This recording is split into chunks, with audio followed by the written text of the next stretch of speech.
Namaste, everyone. Welcome to the Cārvāka podcast. As always, it's your host, Kushalmehra. Today's discussion is special because it's the first one that I'm conducting on this very subject. And um, I'll tell you how I came across it. So, I was just scrolling through Twitter and I saw an article written on vice.com and I clicked it and I read it. And the moment I read that article, my initial feeling was, God damn, what have we done? Or God damn, what are we doing? And I immediately contacted the writer of the article, and luckily her DM was open, because that's another thing on Twitter. Otherwise, how do we contact people? And after that, so I'm very happy to have Ngurang Reena. Ngurang, thanks for coming on the podcast. Thank you for having me, Kushal. So let's start with this, Ngurang. I want you to tell the listeners and the viewers of this podcast a bit about yourself, your story. So please go for it. Okay. So I am a researcher, a writer from Arunachal Pradesh. I'm currently enrolled in a PhD program in one of the most talked about university in the country, which is JNU. And besides that, I'm a social activist. I've been working on the ground for women's rights and human rights violations in the Northeast, primarily in my state, Arunachal, for some time. Before I quit my job in 2018, I was an assistant professor in Delhi University. And I quit primarily because I felt the country wasn't hearing mine and many other stories from the Northeast. My father was murdered in 2017. He was a social worker and a politician. And I quit my job primarily to make some noise in the country, to dedicate a couple of years to get his story out. But again,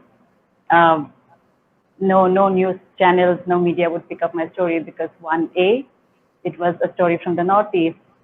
Second, I was a student from JNU, and it didn't work well for me or many from the region who are like me. So besides that, I've been reading, writing, making noise about things that are not right in the country. I'm angry, I'm hurt. It's been 28 years of my existence as a second-class citizen, as a tribal, as a woman, and therefore the story that I wrote for Vice was nothing but an outburst of anger and hurt over the years of my experience as an Indian in this country. Right, Ngurang. So let's start with the first half of the article, and let's unpack things from there. So, when you say that, I like the dichotomy you created. That on one hand you have the JNU angle, so there is a certain section of society which obviously has an allergy to JNU. I don't know why, because JNU also has one of the most amazing science departments in this country. I mean, wo bhi JNU hi hai, but apparently no, JNU means everything is bad. I think that's a ridiculous attitude to have. So I personally don't agree with that. And on the other side, you mentioned this the tyranny of distance. Like anything that is Delhi centric gets the news now, and anything. I think it was Rajdeep Sardesai who had mentioned this. Yes. But the funny part is, he mentioned it, but he's not fixed it in his own work, which is kind of ironical, which I've never figured out till date. So let's talk a little bit more about that. So why do you think this tyranny of distance, and so we can break down the JNU part later on, because that's been beaten down to death anyways. But I want to understand this whole method of where people just don't want to talk about issues in the Northeast. Why do you think that happens in your view? I think first of all, there's a big gap between the capital and the peripheries where I come from. People in the capital or just in the cities do not have any understanding of the history, politics, culture, anything about the region. अभी popular media में जो थोड़ा मोड़ा दिखता है, say Bollywood or anything like that, people buy that and they think this is how it is, and they form their biases and attitude towards the region on that basis.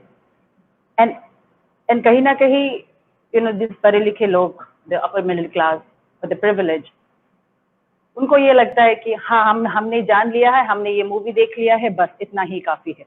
But nobody will take an extra effort to go find out or research कि what is the story behind, reality क्या है इसके पीछे.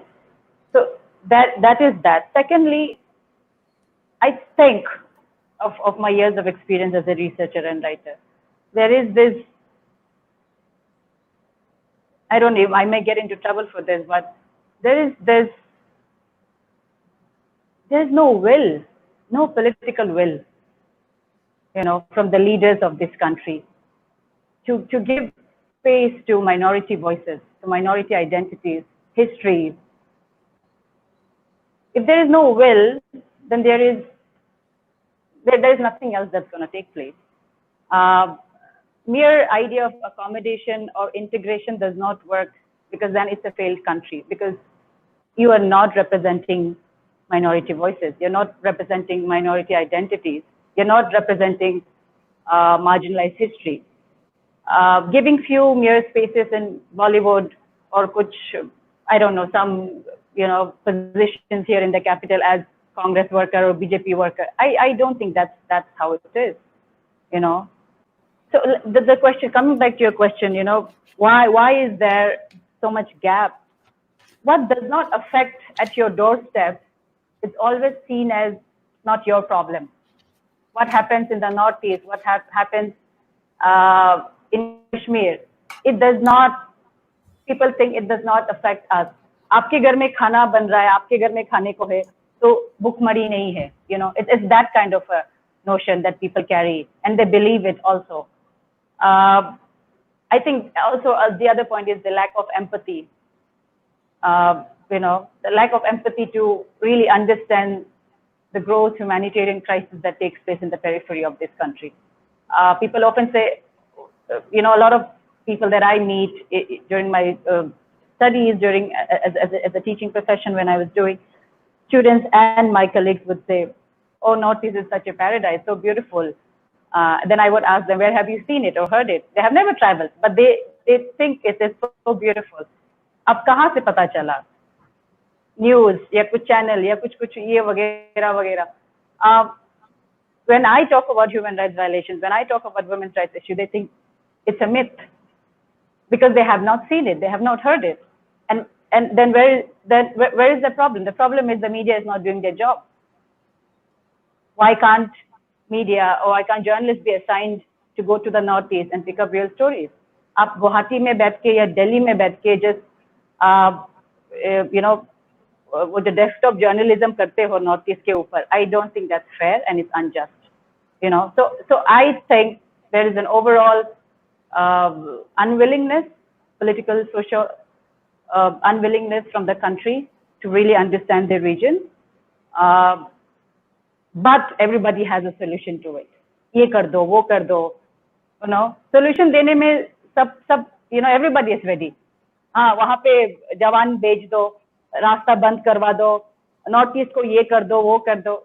Nobody knows where the problem is. I think in order to find a solution or a resolve, we need to understand the root causes of the problem, and nobody wants to do that. Yeah. So let's get into the root causes of the problem. So what would you say are the real problems that are faced by the Northeastern people? Let us start with what was the meat of your article, and I really want you to talk about it. That you said that the article clearly stated that as a tribal woman, that was the title of the article, as a tribal woman in India, I've lived with racism all my life. Now, when you say that, what do you really mean? Can you tell us a bit about that? Okay. First of all, I come from a place जहाँ पे कभी-कभी 3 दिन तक भी electricity नहीं होता है, right? And it's a problem that has been forever. So in order to make our livelihood, in order to get a better education, health, or make a meaningful life, most of us come out of the state, right? We come to Delhi, Mumbai. There's a huge number of youngsters coming out of the region. When you don't have access to good educational institutions, health, employment, you're forced in a way to come out of your comfort zone. And when you come here, you are told that you are not good enough. आप में वो दम है नहीं. You are not meritorious enough. You don't speak Hindi. You don't look like me. You don't eat like me. You don't sound like me. How am I supposed to accept you? So, आप जब इन चीजों से लड़ते रहते हो जिंदगी भर, how are you supposed to make you tick all those boxes that makes you supposedly a successful person? Get a good job, career, settle down. Half of your life you're trying to evade all this violence around you, and violence is what? It's not necessarily somebody killing you right away. It is that covert act of violence every day that you face, and which I mentioned in the article.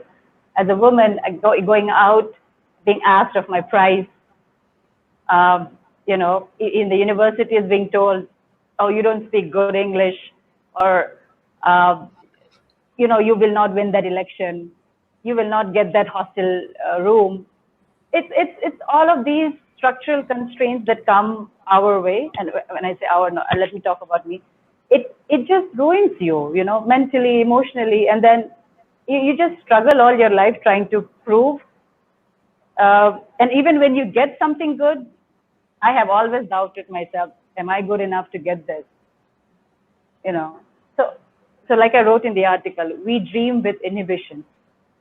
हम सपना रोक के देखते हैं. We don't want to dream big because it might shatter very soon. Or put in the other way, we think we are not good enough for that. So this is what happens. So the problem is actually the region itself cut off from this so-called the mainland India. We have huge problems of underdevelopment, corruption. Talk about elections. I come from a political family. I grew up, I was very close to my father. I knew what the problems of the state are, how corruption has destroyed the political and social fabric of our society. Youngsters are frustrated. Alcoholism, frustration has brought them down to a level that people they don't know what to do. सभी 5 साल तक election के लिए बस रुकते हैं, because after 5 years, people are getting that so-called package salary to vote for their elected leaders. 5 साल तक बहुत लोग, they don't know what to do. I know it. I've grown up in that atmosphere. But some of us taking the courage, we leave our state and we come out. And यहाँ पे आने के बाद भी यही बोला जाए कि you do not belong to this country, you do not deserve this position. Then how do you make peace with things? And do you pack your bags and leave? I know so many of my friends, a lot of my relatives left packing their bags because they said they can't do it. So when they leave the cities and go back to their village, I think it's a failure of the country. It's a failure of all of us together pointing fingers at that person saying, you do not deserve this because you are a tribal, you're a minority from this country. आप अपने देश वापस चले जाओ. I was told so many times in metros by men when I rejected their sexual, invitations. They said, अपना देश वापस चले जाओ. I've been told on my face. Yeah. So I just wanted to ask you, ये जो they tell you आप अपने देश वापस चले जाओ. So I mean, pardon my French, because I mean, you can swear on a podcast. That's the good thing about being on YouTube.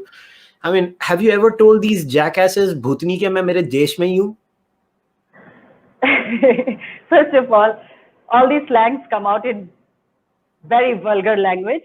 And when they know that I can speak Hindi, I give it back in Hindi saying, ये मेरा ही देश है, आप अपना मुंह संभालो. And then I remember they giving me such vulgar Punjabi slang that I couldn't register it. And I knew that it was vulgar, but I didn't know the meaning. And all I could say was, and I couldn't say anything. I was so young, I didn't understand, I didn't have the right language. I just started crying and almost locked myself up in my room for days and days. But now I'm not afraid, Now I know, because I have education, I have exposure, and I have the social capital. I know who I can reach out to, I can express. Now I'm not afraid. But 10 years back, it was such a miserable plight, because one just doesn't know how to come to terms with the new changes, Abhi gaon se nikle, and then suddenly in the cities you're just bombarded with all of these new experiences. It's not pleasant. Yeah. So let's talk about, so in the article you talk about this systemic racism. Obviously you start by acknowledging that the Constitution has made sure that it does not discriminate. In fact, the Constitution in its own way has tried to accommodate as many people through different interventions. But obviously there is a constitutional reality, and there is a lived reality. And so here's my query with you. So this is something that I always try to grapple myself. Now for the record, I'm someone who so-called, like I say, I belong to the non-left in India. I don't believe India has a right wing. India has something that they say is the non-left. Like, we are not the left. They don't know what they are, but they're not the left. That's all. But I'm someone, to be very open with you, I'm pro-reservations. Like, I've always been pro-reservations, and it stems from my personal experience, as I shared with you offline, about working in many villages in India, working in slums in Mumbai, and doing those projects. So I'm very pro-reservations. But so at the institutional level, where I'm talking about the Constitution, we have tried to fix these problems, but it's still somewhere down the line at a cultural level. And I like to call it, my good friend, who's a scholar from Delhi University, Abhinav Prakash, he always says, he tells me in Hindi, and Abhinav ne hamesha bola tha ki, Abhinav tells me, yaar, is desh ki samasya bhai bhatijawad hai. तो अगर Abhinav always tells me that, he's like, यार कोई अगर आया ना तो समझ ले कोई यादव आया तो वो सिर्फ यादवों को हायर करेगा, अगर कोई ठाकुर आया तो वो सिर्फ ठाकुरों को हायर करेगा, और अगर कोई दूसरी प्रांत से कोई आया वो सिर्फ अपने प्रांत के लोगों को हायर करता है. So how do we get over this problem of maybe not the constitutional one, but this cultural groupism? How do we get over this? That's what, and I want you to share the experiences from the cultural point of view, because that's what you state in the example in the article. Very, very happily I will share this. Like I said in the article, there's a constitutional aspiration, but there is a lived reality which has not arrived any close to that constitutional aspiration. When B.R. Ambedkar drafted the Constitution, his idea was nothing to do with, for wealth or for power, but it was more to do with revival of human personality and freedom for human rights. That's all, right? Sadly, we still haven't arrived at that place. It's so far away. You talked about reservations. I'm a first generation woman from my family to achieve higher education. My mother is illiterate. Father failed class 10. Uske baad he got into student politics, and that was his life. Like my father, most of his colleagues could never finish beyond class 10. And my mother, most of her sisters and her colleagues never even saw the school gates, Now, for me to come out of my state, sit for an entrance exam in Delhi University in JNU, how do you expect me to, in the layman's language, compete with people who are coming as a second or third generation, whose parents have had social cultural capital? I never read about feminism. I never read about Marxism, socialism. You talk about anything, I didn't even know all of this. But it was for me to get into a space like DU and JNU allowed me, to have access to such literature and to understand the whole, even to understand the Constitution for that matter. Who am I as a tribal? What are my rights? What am I in this country? Where is my place? And as a woman. So it was, for me, like a lot of people get into academics knowing that they want to. But for me, it was like a trial and error.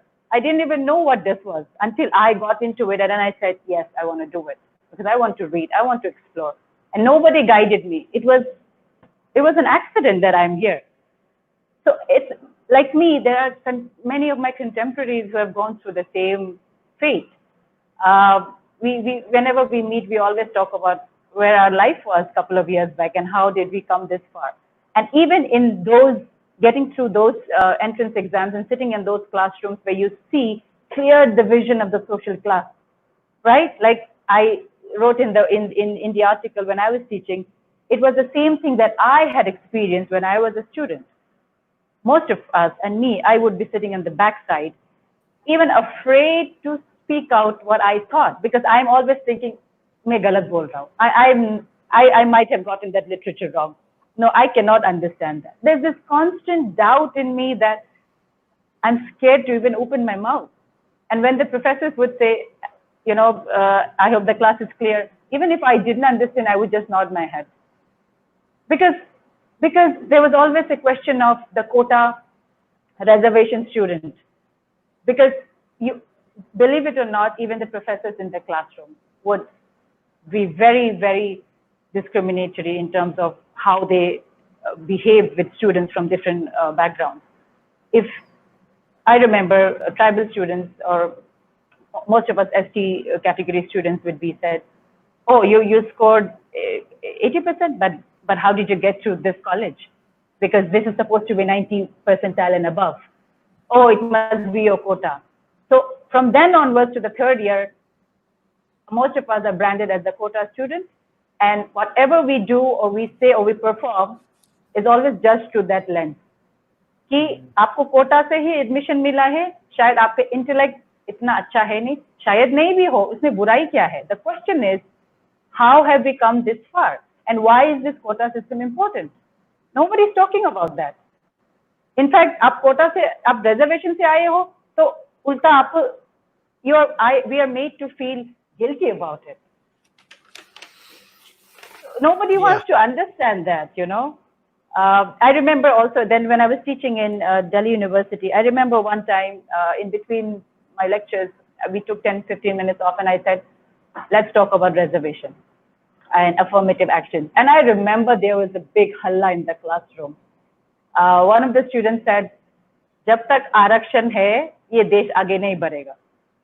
And I wanted her to come and write that on the board and explain to me what she meant. Because she was so angry, she said, ये लोग कहाँ से आ जाते हैं, मेरा seat ले लेते हैं. And this is exactly what the popular narrative is. आप लोग सीट ले लेते हो, ऐसा कुछ नहीं है. I made her write that sentence on the board and I told her, do you see students from Hindi speaking class, from poor families, from tribal backgrounds? Ask them who their parents are. And you will not believe me, Kushal, most of them had farmers as their parents. Most of them were illiterate, had no money, farming करके बच्चे को college तक भेजा. How do you expect them to compete again in that term with only English-speaking upper middle class family from Delhi or Mumbai? It's not fair, And then it's not fair all the more to be judged and made to feel guilty of nothing that's their fault. This country has had a very long checkered past. Assimilation, integration hasn't happened as it was supposed to. I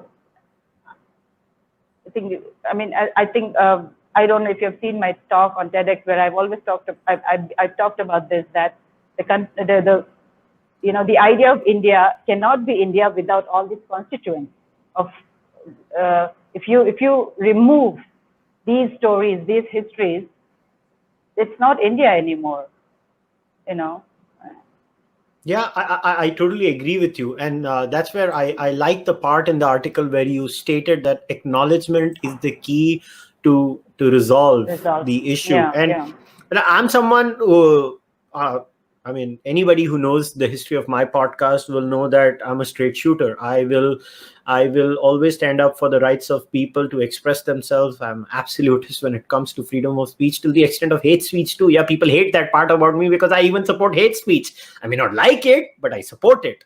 That's just my nature. And I totally agreed with that part of the article when you said, let's acknowledge we have a problem. Let's Yeah. acknowledge we've messed up. Yeah. Yeah. Now, Yeah. now I believe, I think, and correct me if my feeling is wrong, and I'm very open to be corrected.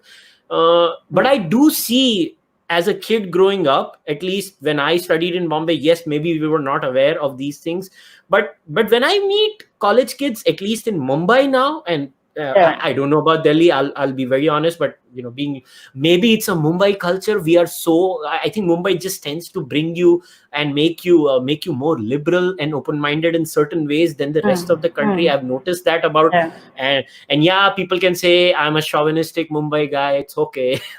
I love the city, and I have seen that.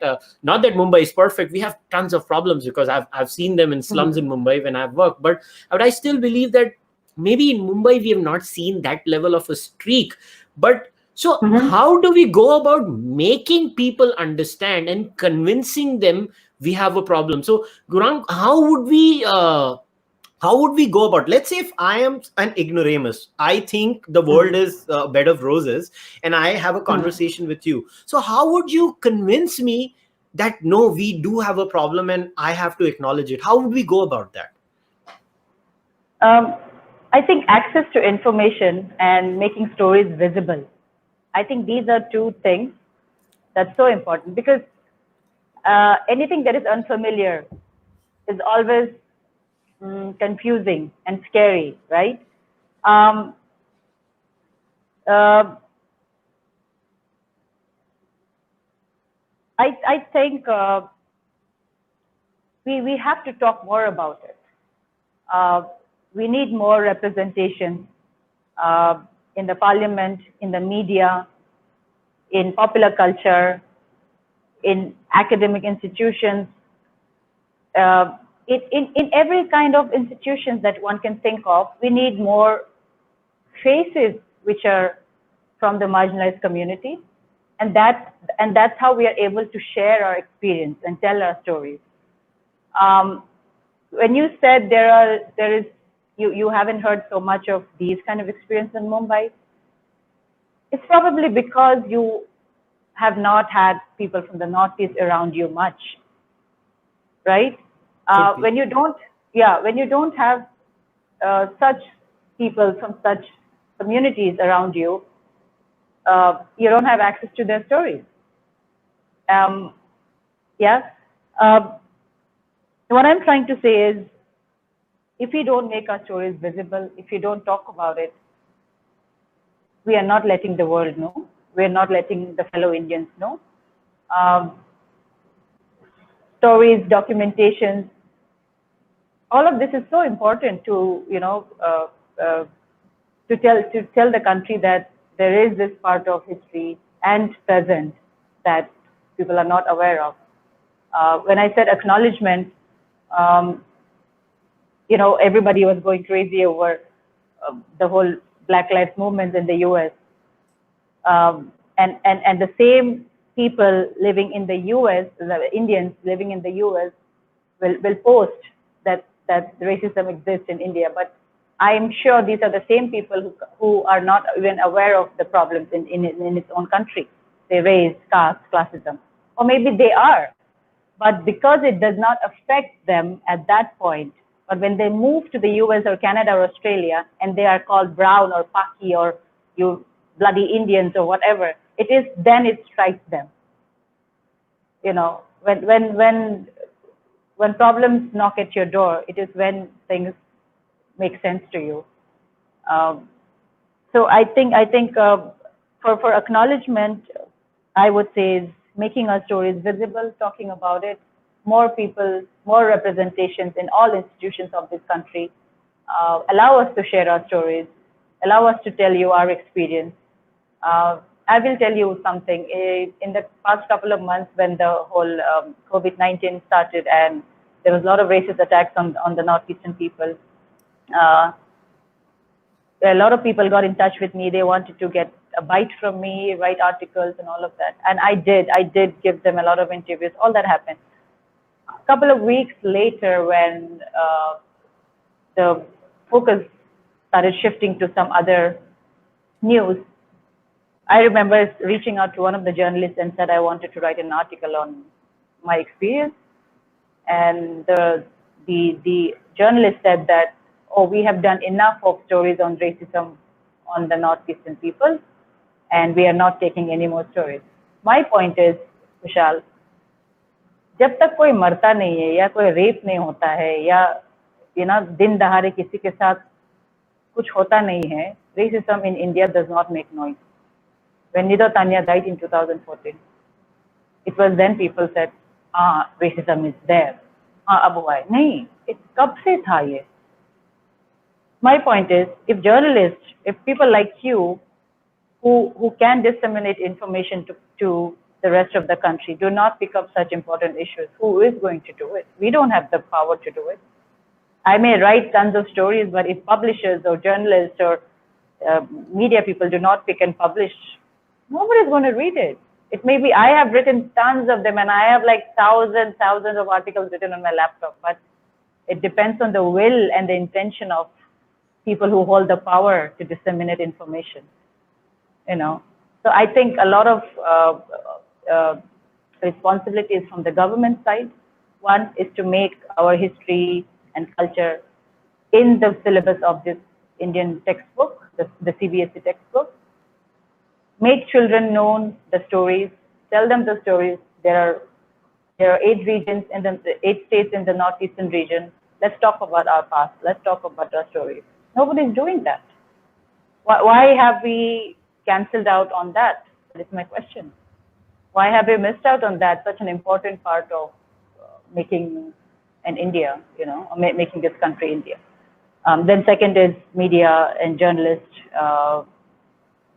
Like I said in the introduction, when I quit my job primarily. Nobody quits a very fulfilling job like teaching, but I did because even my position as an assistant professor wasn't making enough noise. And when I was reaching out to journalists, Northeast ke kahani hai, I could name the channels, but I just don't want to right now. But I had really bad experiences. I had written like 100 emails. Nobody got in touch with me. And later I got to know from my friends who worked with them saying, your pitch has not been accepted. बोल रहे बहुत problematic है, बहुत political है, problem हो जाएगा, ये हो जाएगा. Then I said, then where do we go? So it's problems at every level. And now I'm not saying that having people from marginalized communities in certain institutions will make things easier for us, but at least there will be story sharing. People will understand. People may begin to empathize. I think that's so important. And primarily this is important, I think, as a researcher and writer, I believe we have to write our own stories. We have to break the narrative that the popular culture or media sells in the name of, whatever their agenda is. Because when somebody else writes our stories, it is always understood and written through their lens, and which is an outsider's lens. And that is why I took up writing and research so seriously, because hai nahi abhi tak kuch, people only look at the region and go like, beautiful exotic woman, coal mines, a lot of resources, pack your bags and go for music festivals. That's about it. But nobody bothers or cares to even look beyond what's there. Yep. I agree with you, but so here's my question then.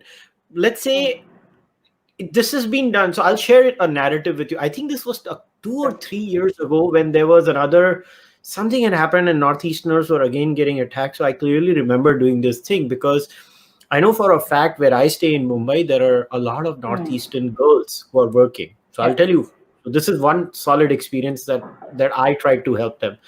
And I just thought it was my duty as a citizen of India. So I remember again, there was this fear.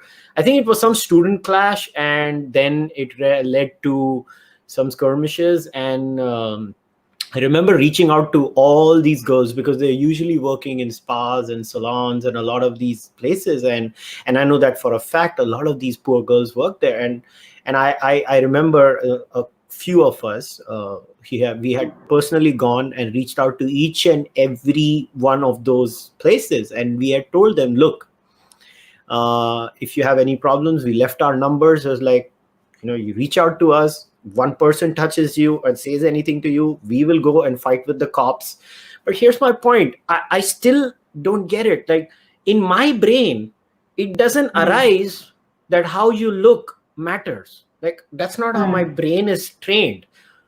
Yeah. So where have we failed? Why the hell are there so many people in this goddamn country that think like that? I mean, I could not even think like that. I mean, I don't know why they think like that. So where have we failed? Like, explain this to me. Like, when I look at you, I don't care how you look like. Like, I'll tell you, I'm a dark-skinned guy. Believe me, I know what dark-skinned comments are. I mean, I have lived that in my life. I've been called Kalu. You know the whole thing in India is, right?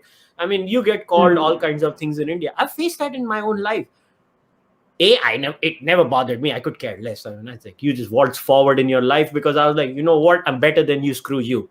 But that's how I dealt with it. But I know that it is one thing to be dark-skinned and upper caste, and it is another thing to be dark-skinned and lower caste.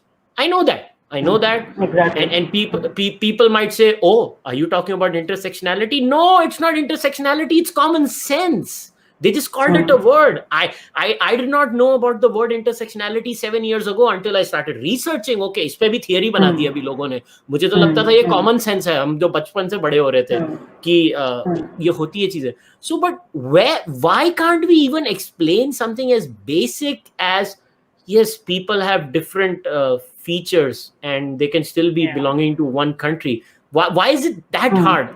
How can we be so dumb is my question, basically. I think, at least in my understanding, studying and teaching political science, one thing is sure, that it is politics that has divided all of us. Politicians using identity politics for their interest, बार-बार राजनीति के नाम पे धर्म, caste, class. If the politicians will keep using this as a means to divide people. और हम लोग जो है घर पे बैठे हुए पढ़े लिखे लोग भी, we buy that argument because we see our leaders as the God, as the Messiah. हम लोग सोचना बंद कर देते हैं. Why can't we question our leaders as well? And when we question, सबसे पहले तो गाली हमें ही मिलते as anti-national, देशद्रोही, जवान क्या borders पे जवान मर रहे और आप यहाँ leaders को गाली दे रहे.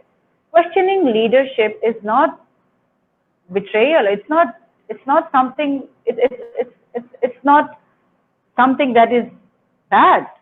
In fact, if you want to build a good country, you have to question leadership. There has to be accountability. So in a lot of ways, this whole exercise with elections, appointing leadership, we have ended up being fools. We have been used as fools for their purpose and for their interest. Because of this, हम लोग एक दूसरे के खिलाफ ये जो गंदगी है, हिंदू ऐसे होते हैं, मुसलमान ऐसे होते हैं, दलित ऐसे होते हैं, ये नॉर्थ ईस्ट वाले ऐसे होते हैं, that has become so pervasive that we have somehow imbibed all of those, and every day that we live, we seem to embody those those virtues. So whenever, so what I mean is the cultural representation and the political representation. When I'm walking on the street, I am being seen as, suppose, a Northeast woman who is loose in character, जो मर्दों के साथ जल्दी सोने को राजी है, ये है, वो कहाँ से आ रहा है? This is coming from this cultural representation from movies, from media, and कहीं ना कहीं इतना रिपीट हो जाता है कि ये ही असलियत बन जाता है, right? When something is repeated again and again, it becomes the truth. तो वही हो रहा है. आप दलित को बोल रहे हो ये लोग गंदे हैं, मुसलमान को बोल रहे हो ये लोग खराब है. आप हेट स्पीच को इतना कन्विक्शन से कहते हो कि वो सच बन जाता है. And that is what has happening. 9 p.m. every day in your Hindi news channels, mostly Hindi news channels, and some of the bullshit English news channels you see. You are instigating violence by spreading false narratives about certain communities, certain people, certain sections of the people, certain sections of the community, which is wrong. And you look at the country, we talk about attaining certain GDP markers, as a mark of development. Literacy and education is not backward here because we haven't even able to come out of that.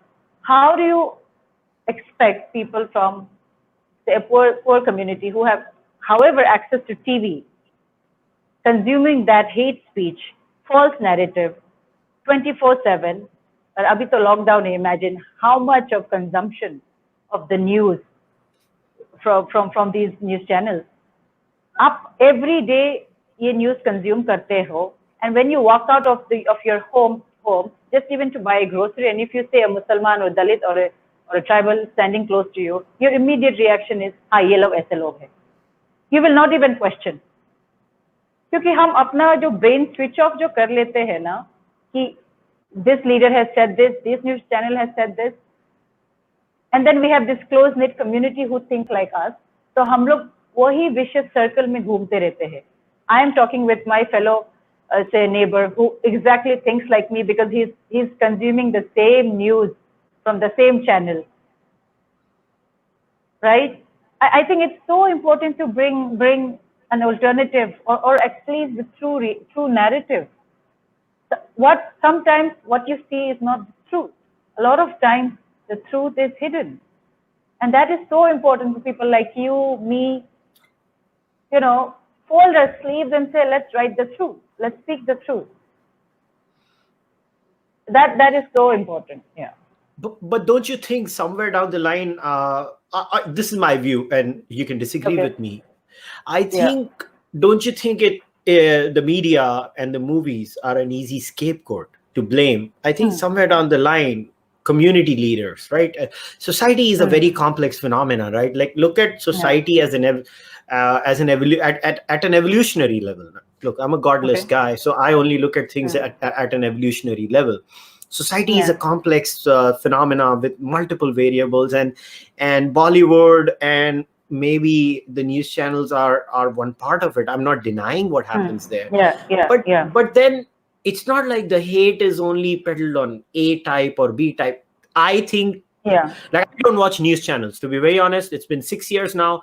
I don't watch any news channel in India. I don't care if it's a left-wing news channel. I don't care if it's I'll take a name. I don't care if it's Republic. I don't care if it's Times Now. I don't care if it's NDTV. I don't care if it's India Today. For me, they are all garbage. I don't watch any of them. I'm being very open, and this is not you taking the names. This is me taking the names. And because I've realized that the way they hold those discussions, that adversarial way of having a discussion where, it's as if, it's a battle of gladiators, or it's a battle of two warlords. And, you believe in one thing and I believe. So let's talk about you and I. Look, I'm very open. I'm not on the left. I've never hidden that fact. I reached out to you, right? I felt your pain when I read your article. Now, maybe people can have political differences. Like I have many friends who are left-wing. They know my ideology. They know what I think. I'm someone who believes in capitalism. I'm not a monster. It doesn't mean that, but at the same time, I support reservation. So what are you going to club me at? Like I always tell my friends, तू मुझे क्या बताएगा? मैं reservation support करता हूँ, मगर मुझे capitalism अच्छा लगता है. अब मैं monster हो गया क्योंकि मैं capitalism support करता हूँ. Do you think somewhere down the line, we have lost and we are losing our art of reaching out to each other, what I notice is that, like, when I reached out to you, I did not attribute any malice to you. In my head, I was like, wow, look at this painful story. This story needs to be heard. I want to reach out to her because I don't attribute any, I don't care if, and I'm being very open with you. I don't care if you dislike Modi. I don't care if you dislike RSS. I don't care if you dislike Hindutva. But if your story is real, it deserves to be heard. How does it matter whom you like or you dislike? Is your story real or not? That's what matters. Why do you think we're not? And being very honest to you, very few people on the left want to talk to a guy like me because they think I'm a bigot. But am I a bigot? I'm talking about these things too because I believe in my country. I believe in rights of marginalized communities. But maybe I have different solutions. Maybe I believe that capitalism is the answer. Maybe the Dalit Chamber of Commerce is the answer to bringing people up. While we need reservations, we also need laissez-faire capitalism. Why do you think we are not able to do these things in our society? And this is a more generalized thing. Where have we failed that we've stopped reaching out to each other? It reminds me of this lecture that I was listening to this morning by a political thinker, Martha Nussbaum. She says, love is a very powerful emotion to have political justice or to achieve political justice. So she talks about the idea of empathy, or let's begin with sympathy. Forget empathy. Sympathy is something that we take it for granted. If you practice sympathy only within your family, it is not something extraordinary. But if sympathy goes beyond your doors to your neighbors and to your larger society, that is when you are actually doing something good for the society. अपने घर में करना बड़ी बात नहीं है, वो तो हम करते ही है, right? So that is the question, and that is where we are failing. Actually, we have no imagination of sympathy or empathy, because at the end, everybody is just thinking of अपना, मेरा बच्चा, मेरा माँ, मेरा बाप, मेरा घर, मेरा गाड़ी, मेरा नौकरी. And that is where we are all failing. Because until we build this idea of, a collective kind of,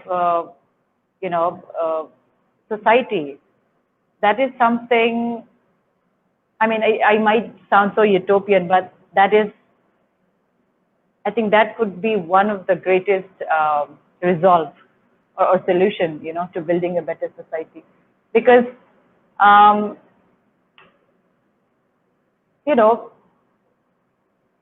आपके घर पर अगर खाना बन रहा है और आप अपने ही परिवार को खिला रहे हो, but you see right outside your window, there are poor people sitting there with no food. And if you don't feel anything for them, I don't know how are we even, going to begin this conversation. And I'm not saying you give up your food and, book hartal pe reh jao, or you starve yourself. But the point is, how do we feed these poor people for the rest of their life? We generate employment, we do something, we accommodate them. We have to find how to rehabilitate them. It's not ek bar khana dene se band ho jayega, So I guess we really need, first of all, sympathy, empathy, yes, but then strategies, how to move forward. It's easy to talk about, what is the idea of India. We can think of 100 things, but how do we really go forward? And that is something I think a lot of us are talking about. I think especially during the whole lockdown period, when we see the greatest human tragedy that we can see outside our windows, what do we do? And I see a lot of my friends on the streets, they're working for migrant communities, all of that. They have all gone back home, but now they've been asked by their employer to come back. They're saying we are not going to go back because they are hurt. And it is not about the money, but it is about that empathy and sympathy that they did not receive. You must have already heard so many stories of so many men dying. One particular story, because from the Northeast, I just want to say this young guy from Meghalaya who was living a very bad life according to societal standards. He was into stealing, and he would make his life by stealing didn't do much for him. And I think he really was depressed. And he got out of Meghalaya, Shillong, and he came to Agra. And he found a job. I think it was a small restaurant. And when the lockdown happened, his employer chose to be inhuman, in my language, and told him to pack his bag and leave. And now with the lockdown, he didn't have anywhere to go and no money to survive. He was just kicked out. For this young guy who came all the way from Meghalaya, wanting to start a life, to change his life because he did not want to end his life being a thief all his life, right? Usko bhi kuch karna tha. So he came out. And when he came here with the lockdown, he didn't know what to do. He ended up committing suicide. And that is where we are failing. We are not acknowledging human stories. We are not acknowledging freedom and dignity of everyone. जिसके साथ power है, जिसके साथ पैसा है, वो कानून बना रहा है. और and they are making laws and rules. Who is getting into the system? How is that fair then?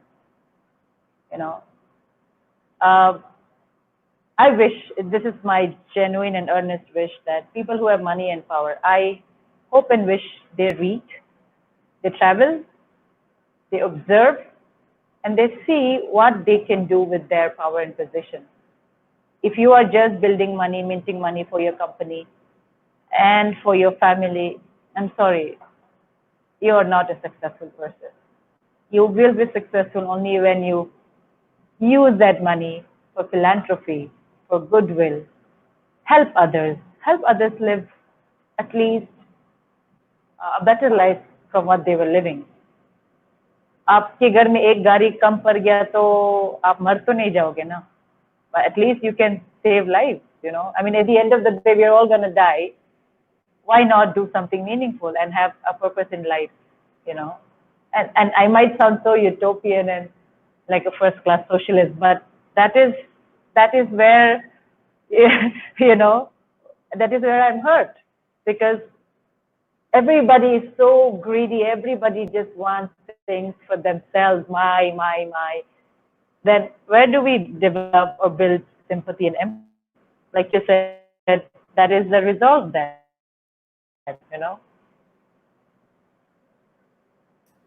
I hear you, and I think this is where you and I can meet. That somewhere, in my view, sometimes in our life, people have confused the pursuit of material growth with lack of empathy, and I think this is where the divide between the left and the right has come in the world.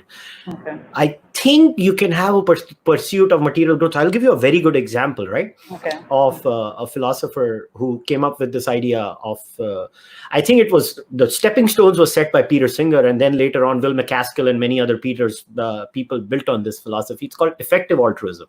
So now what does effective altruism say, right? So the whole idea is that you should have that, you should feel for other people. So whatever you make, you decide a chunk of that money should go to charity, right? I think a lot of religions have also spoken about it. It's not that religions have not spoken about it, but yes, effective altruism, what does it say is, once you decide to do charity, you should be very smart in your charity where you get the most bang for your buck. So they have something called the givewell.org where they actually do proper analyses, and they say, okay, if you give to this organization which gives to malaria nets, you might end up saving much more lives, etc., etc. And something very interesting that they said was, here's where you could use capitalism. So you should do the best job that pays you the most, because when you get the highest salary, you can take the maximum out of it and you can give it to other people. So this is a unique way where you have socialism, but you have capitalism too. Where you are a hardcore capitalist, but you have a socialist heart. So I think somewhere down the line, in my view, and this is my analysis, that empathy, or it's a very interesting thing. Paul Bloom thinks empathy is irrational, but he doesn't deny empathy. He says it's something else. So Paul Bloom has interesting views on these too. But in my view, I don't know. I was raised in a house where it was always about you should feel for other people, you should care for other people. I think somewhere down the line, family also has a role to play, how your parents bring you up. I mean, for me, it was so natural to go to a village and work for people. It was so natural to go to a slum and work for people. And also, and I want to know your views, especially, I think somewhere down the line, we also have stereotyped everywhere. Like, I'll tell you what would make me happy. I'd be Yeah. happy when a Ngurang Reena would be known not just as a Northeastern activist, but she Yeah. would be known as an Indian who has an opinion on multiple things. Yeah. I think Yeah. we need to normalize that. I hope you're seeing where I'm coming from. I think we tend to Exactly. Yeah. Yeah. pocket everyone. कि अगर हाँ भाई Yeah. तू अगर सरदार है तो तू सिखों के ऊपर और अकाली दल के ऊपर बोलेगा. तू अगर नॉर्थ ईस्ट से है तो तू सिर्फ आम आफ्सपा पे बोलेगा. तो तू कश्मीर से है तो भाई तू कश्मीर से है मगर तू पेरियार के ऊपर क्यों नहीं बोल सकता? You see, that's where the integration happens. So what do you think about that? Oh, I agree to that because in my experience as well, I've always been introduced more as a tribal writer, woman writer, but I always have this conversation with my fellow friends and writers.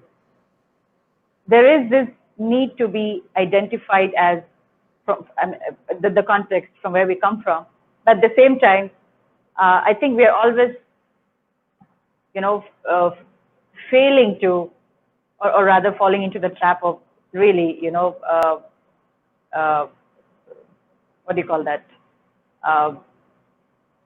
Box करके सबको categorize करना कि ये वो है इसके ऊपर कुछ हो ही नहीं सकता. And to be very honest, I do take offense when like when I research and I want to contribute certain articles. I remember some of the journalists that the editors would return my article saying, but you don't work on this area. You are, how do I get convinced that कि आप इस पे अच्छा बोलोगे, ये बोलोगे? The point is, so I will be an expert only on Northeastern issues, but not on other things. So again, I think we're all failing in that. And I think in the larger sense, yes, all of us are always falling into that trap again. I wish we could all come out of those prejudices, all come out of all those limitations, see each other as humans, see each other as capable, learned humans, and we all really practice humanity. I mean, yeah, breaking all these stereotypes. Yeah, without singing John Lennon's Imagine, which I believe is the most impractical song on planet Earth, in my honest opinion. But these are my genuine sentiments. So before, I'm conscious of your time. So one last question, and then I'll let you go. But so obviously you've been now in this field. You left your job.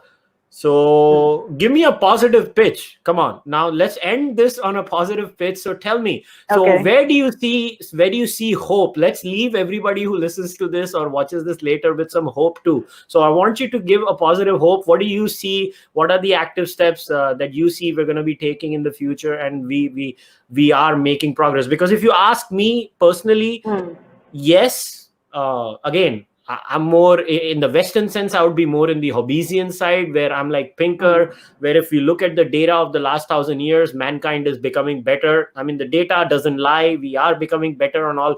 It's like, I wouldn't want to be born in 1947 India, definitely. Yeah. I would not want to be born in 1800 India, definitely. I am very happy in 2020 India, in spite of the multiple problems we have. So let us leave everyone with a positive note. So where do you see a glimmer of hope?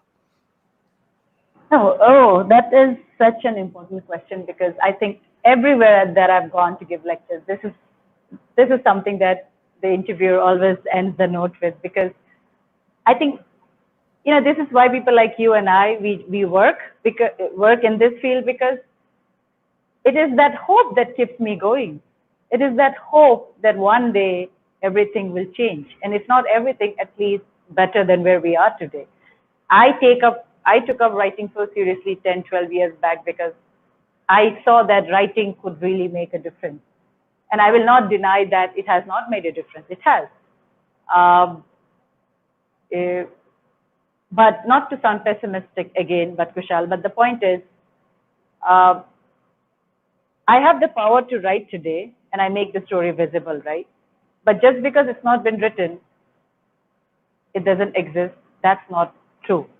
So the point is, we keep talking about it, we keep writing about it, but not with resentment, but with the hope to, spread stories, love, kindness. That's how we should go about it. But a lot of times when we have this discussion, people also tend to say, I'm sure you will get this in your comments, that, oh, Northeastern people have not done enough. They should know how to behave. They should learn Hindi. They should integrate. If you put the onus on the oppressed community on how to behave and how to integrate, it is already your privileged position talking, So for me, what the last message, if I can give to your listeners, would be, it's easy always to say, oh, I'm not part of this problem. ये मेरा problem नहीं है, ये उन लोगों का problem है, ये government का problem है. नहीं. If we are living in this country, it is everybody's problem. If a Dalit is being murdered, it's everybody's problem. If a Muslim is being killed, if a Northeastern is being harassed, if a woman, or if anybody on this earth, for that matter, is dying because there is oppression of any kind, I think we all need to come together and really think about it. And for me, as I say goodbye to you, it's that hope. I am quite optimistic in my approach. I wouldn't have left my job if I would wanted to just think for myself and keep teaching in the classroom. I always thought my job was larger than that. I always thought my goal in life is to educate people, and education for me is such a huge responsibility. And I'm not expecting money out of it, but I expect the world to be a better place. That's why I do what I do, and it is that hope that keeps me going, nothing else. Yeah. And I really believe if we make our stories visible, we make human connections, I think we will definitely arrive at that place one day. Yeah. You know what? I couldn't agree more with you. And guys, before we wrap things up, a few last words for each and every one of you. And this is my request. And if you're a regular listener or a viewer of this YouTube channel, or you listen on the audio version, you know me. I'll always go on talking about these things, because in my eyes, every problem should be highlighted. In my eyes, in my view, we should talk about multiple things. We should reach out to each other. Whether we like it or not, we are in this together.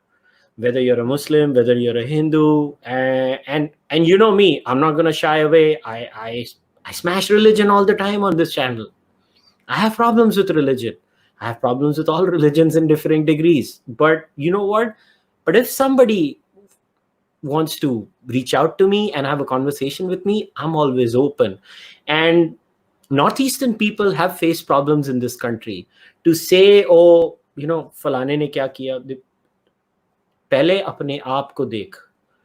Bulle Shah was a famous Sufi saint from Punjab, and Bulle Shah used that line in Punjabi. He said, "Vada andar vekho keda hai." You look inside yourself, and then you'll ask yourself the first question: "Ki main kya hu pehle?" So I always tell you, look inside, acknowledge the problem. We have a problem in this country. We have many fault lines in this country. We don't have to be pessimistic. I'm never going to be pessimistic. I'm never giving up on India. I'm never giving up on democracy. I'm never giving up on liberalism. I'm never giving up on freedom of speech. I'm always going to fight for these things.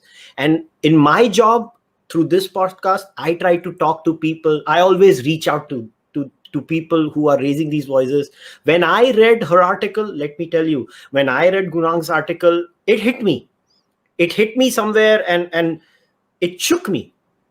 And I hope that when I've left the link to the article too in the description of the podcast, by the way, so I would request all of you to read it also, because sometimes the listening experience and the reading experience are totally different. So read it, listen to this podcast, and you know what? The next time you meet someone from the Northeast, reach out to them. Maybe ask them, क्या हाल है भाई आपके? कुछ समस्या तो नहीं है आपको? बात करो लोगों से, उनकी समस्या समझो.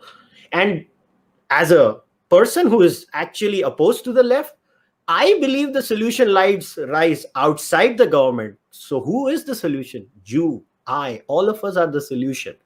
We, the society, are the solution. So Gurang, first of all, thank you so much for coming and having a conversation with me. I really appreciate the views that you put forth in the article. And you know what? I'll tell you, I don't have to agree on everything with you, but I can assure Yeah. you one thing. I will always fight for your right to have an opinion. Thank you. Thank you. It was my pleasure to share my story and educate everyone else. All right, guys, you know the drill. If you want to support the podcast, share it, like it. You can go on YouTube, join the membership program. You can go on Patreon, support the podcast. I'll try to bring out so many such conversations with very interesting people all the time. Until then, namaste, goodbye. See you on the other Thank you. side.